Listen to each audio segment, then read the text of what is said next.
Hello दोस्तों, स्वागत है आपका हमारे YouTube channel political science and history with Aryan. दोस्तों, जैसा कि हम लोग पहले पढ़ चुके हैं ब्रिटेन के संविधान के बारे में, तो उसी कड़ी में आगे फिर हम ब्रिटिश कार्यपालिका के अंतर्गत पढ़ेंगे कि ब्रिटिश संविधान में क्राउन शब्द का अर्थ क्या है और क्राउन और राजा के मध्य अंतर क्या है। इस विषय पर आज हम लोग जानेंगे।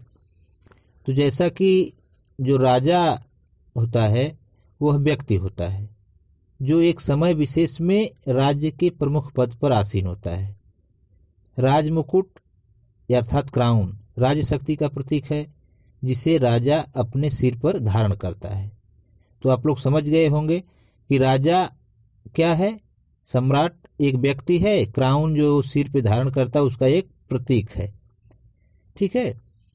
तो शाब्दिक अर्थ में राजमुकुट जो है सत्ता अर्थात क्राउन राज सत्ता का प्रतीक है जिसे सम्राट सिंहासनारूढ़ होते समय अपने सिर पर धारण करता है। परंतु आज क्राउन का अर्थ केवल ताज से नहीं है, अब वो एक संस्था है जिसमें संसद, मंत्रिमंडल, राजा, प्रशासकीय तंत्र के असैनिक पदाधिकारी यहाँ तक के इसमें सम्मिलित किए जा सकते हैं। जैसा कि सिडनी लो ने कहा है कि यह सुविधाजनक काम चलाऊं उपकल्पना है।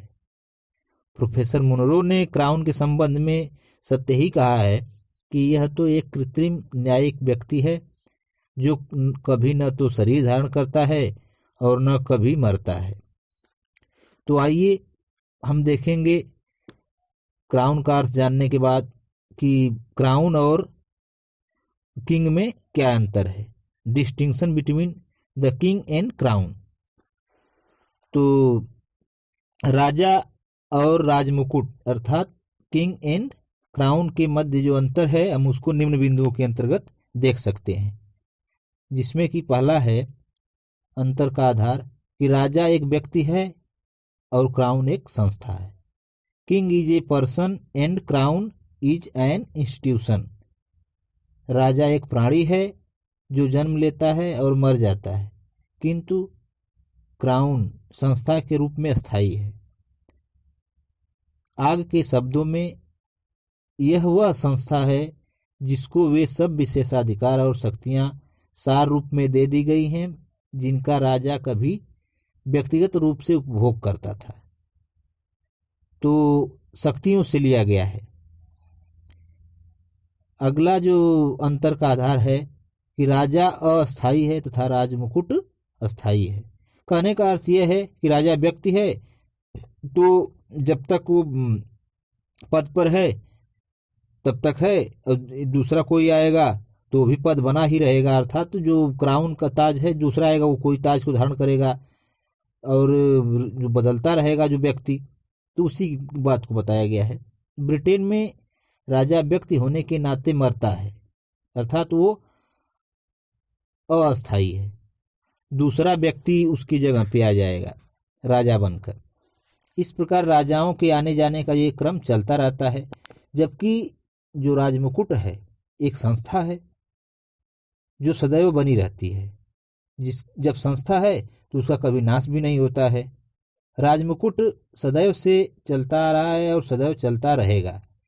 इंग्लैंड में एक प्रसिद्ध कहावत है कि राजा मर गया है, क्राउन चिरंजीव हो, अर्थात king is died, crown long live. राजा और क्राउन का अंतर बताते हुए ब्लैक स्टोन कहता है कि हेनरी एडवर्ड या जॉर्ज मर सकते हैं लेकिन राजा अर्थात क्राउन कभी नहीं मरता। कहने का अर्थ यह है कि ब्लैक स्टोन के कहने का अर्थ यह है कि जो राजा है एक व्यक्ति के रूप में, वो चाहे हेनरी आए, एडवर्ड आए, जॉर्ज आए, ये लोग चले गए, लेकिन जो क्राउन है, जो राजमुकुट है, ताज है अर्थात पद है, जो संस्था है वो बनी रही है और बनी रहेगी। अगला है अंतर का आधार कि राजा व्यक्तिगत है तथा राजमुकुट सामूहिक है। अर्थात king is individualized and the crown is collective.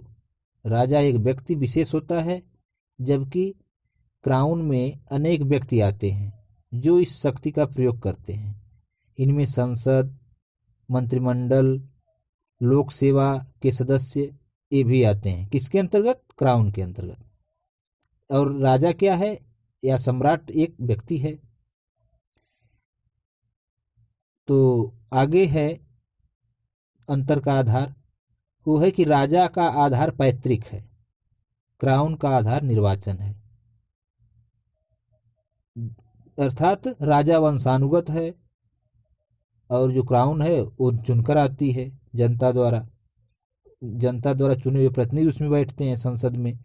तो राजा के निर्माण का आधार पैतृकता का सिद्धांत है, जबकि क्राउन का आधार जनता द्वारा निश्चित सभा के लिए और निश्चित समय के लिए निर्वाचित लोग हैं। अर्थात जो क्राउन है उसका निर्वाचन होता है। क्राउन का एक वंशानुगत और दूसरा अंग प्रजातंत्रात्मक है, अतः उसका उत्तराधिकार और निर्वाचन के सिद्धांतों का अद्भुत समन्वय है। प्रसिद्ध जो राजनीतिज्ञ हैं लास्की, उन्होंने इस संबंध में कहा है कि इंग्लैंड में राजतंत्र को प्रजातंत्र के हाथों बेच दिया गया है। बहुत ही सुंदर उक्ति है। किस बिंदु को लेकर के कि राजा का आधार पैतृक है और क्राउन का आधार निर्वाचन है। तो इसी बिंदु को लेकर के बहुत ही अच्छा कोटेशन आप लोग नोट भी कर लीजिएगा इसको, कि इंग्लैंड में राजतंत्र को प्रजातंत्र के हाथों बेच दिया गया है। अर्थात राजा की जो शक्तियां हैं वो किस में निहित हैं? क्राउन में निहित हैं। अगला है अंतर का आधार कि वास्तविक प्रशासन में सम्राट शक्तिहीन है। वास्तविक प्रशासन में सम्राट शक्तिहीन है, लेकिन राजमुकुट अर्थात क्राउन शक्ति संपन्न है, पावरफुल है। इन actual administration king is powerless but crown is all powerful. प्राचीन समय में राजा शक्तियों का केंद्र होता था। धीरे धीरे जो शक्तियां थी वो राजा के हाथ से फिसलकर कहाँ आ गई? संस्था में आ गई। अब व्यक्ति विशेष से आकर के संस्था में आ गई। वर्तमान में वास्तविक प्रशासन में सम्राट को कोई शक्ति प्राप्त नहीं है। जैसा कि आप लोग जानते होंगे जो रक्तहीन क्रांति हुई थी ना, ग्लोरियस रिवोल्यूशन, उसमें जो राजा के पास शक्तियां होती थी, अब वो राजा सर्वे सर्वा ना होकर के अब राजतंत्र को स्थान दिया गया। तो अर्थ यह है कि अब संस्था को महत्व दिया जाता है, राजा विशेष नहीं है। उसकी जो मंत्रिमंडल है, जो क्राउन है, उसकी से जो शक्तियां दी गई वो मायने रखती हैं। और वास्तव में जो प्रशासन में सम्राट को कोई शक्ति प्राप्त नहीं है। राजमुकुट शक्ति संपन्न संस्था है, अर्थात क्राउन शक्ति संपन्न संस्था क्यों है? क्योंकि हमने बताया पहले कि क्राउन एक संस्था है और इसमें मंत्रिमंडल, संसद, लोक सेवा के अधिकारी इसके अंतर्गत आते हैं। स्वाभाविक सी बात है कि इसी में वास्तविक शक्ति निहित है, राजा नाम मात्र का है। राजमुकुट जन इच्छा का प्रतीक कहा जाता है, जबकि राजा सजावटी वस्तु, गोल्डन जीरो या रबर स्टैंप कह सकते हैं। तो कुल मिलाकर हम मूल्यांकन करें तो ये निकलकर बातें आती है कि वास्तविक जो शक्ति है वो राजा में न होकर के क्राउन में है, और जो राजा है एक व्यक्ति है और क्राउन क्या है या राजमुकुट जो क्या है उसकी शक्तियों का प्रतीक है। अर्थात उसमें जो राजा को शक्तियां कहाँ से मिल रही हैं? उस संस्था से मिल रही हैं, और वास्तविक शक्ति संस्था ही में ही है, अर्थात क्राउन में निहित है, और वो केवल उसका प्रतीक मात्र है जिसको धारण करता है। व्यक्ति जो भी आता है उस पद पे, उसके द्वारा वो शक्तियां उसको मिलती है। और राजा किसके द्वारा नियंत्रित है? राज मुकुट के द्वारा, अर्थात